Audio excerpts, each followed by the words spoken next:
John, do you get a gist of how things are proceeding after two games? You get to play in one, get to watch one, and maybe see some consistencies from the two games as early as it might be? Well, I think just from being around the group and the coaching staff and things we're preaching to work on in practice and the things we're looking to do in games, I think that stuff's evident. I think just trying to establish that identity of the way you want to play.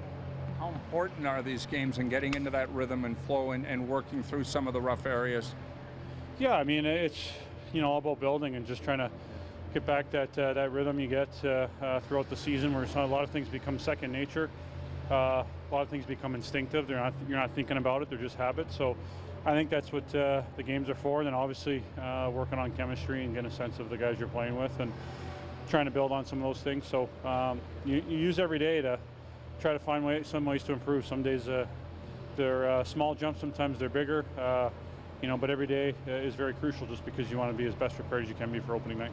Ryan, how comfortable are you in that net front spot on the power play? I like to think pretty comfortable.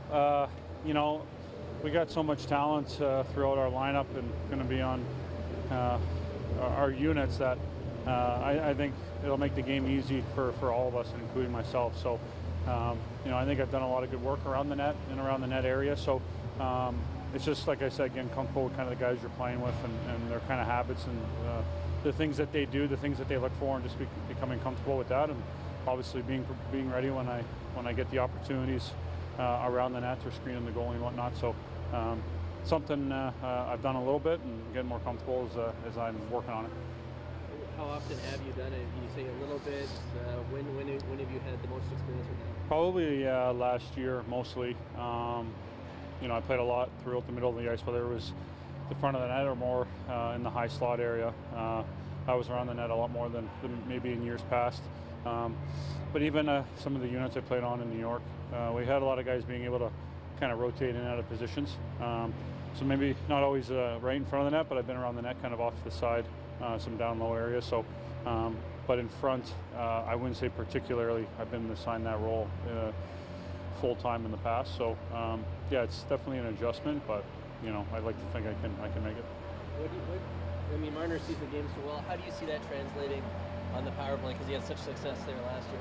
Well, I think there's obviously a structure that coaching staff wants to create, and I think as players we want to understand kind of everyone's role and then let our skill kind of work off of that. So, his ability to see the ice and judge time and space and find the open man, or understand when you're outnumbering people when they get the puck at the net at certain times.